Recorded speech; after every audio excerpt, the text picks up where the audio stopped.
यह सरकार घोषणा कर दे जो कोई बाहर कमाए खाए कर गए हो वो मन अपन घर वापस आ जाए। कोरोना के चलते लॉकडाउन बढ़ाइया रे बोला जाए लगे जिया जाए लगे।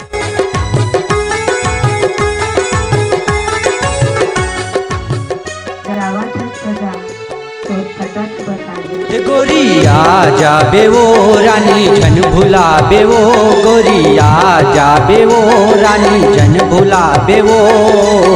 ना हर तिर माँ ना हर तिर माँ ना हर तिर माँ ना हर तिर माँ। जल सो भरारी मोर गाँ पूछत आबे मोर ना। जल सो भरारी मोर गाँ पूछत आबे मोर ना।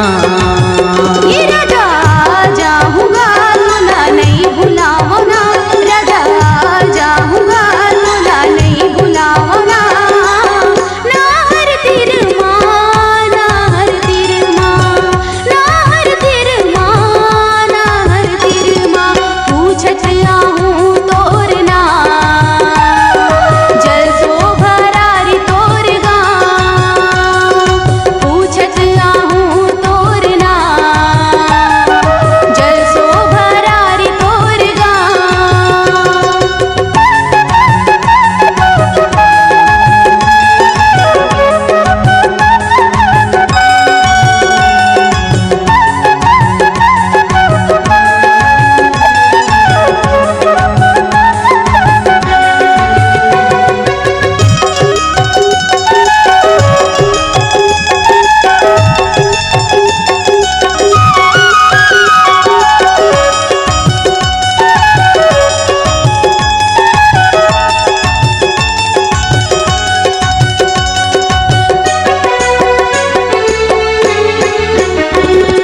सागर के पानी हमें चढ़ती जवानी चढ़ती जवानी।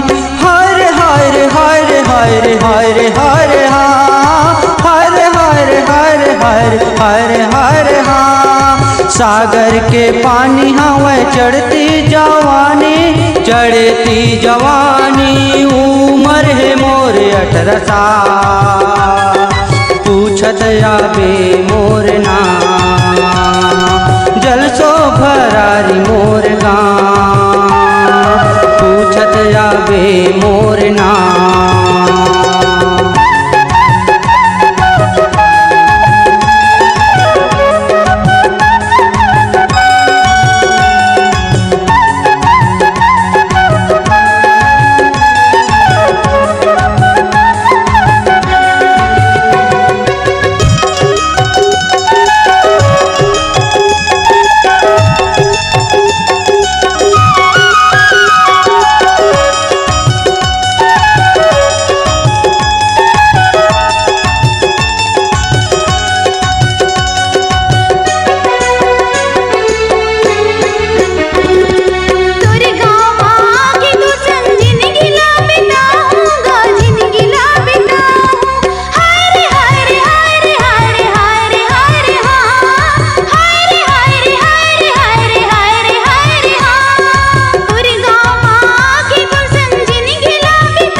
हर के पार मधुठन पीपर के छाँव पीपर के छाँव।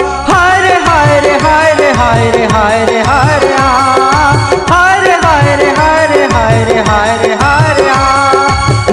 हर के पार मधुठन पीपर के छाँव खंभा मोर घर के पहचान पूछत आवे मोर नाम राजकुमार मोर नाम जल सो भरारी मोर गाँव गोरिया जाबे वो रानी धन भुलाबे वो गोरिया जाबे वो रानी धन भुलाबे वो ना हर तिर माँ ना हर तिर माँ ना हर तिर माँ ना हर तिर माँ ना हर तिर माँ ना हर तिर माँ।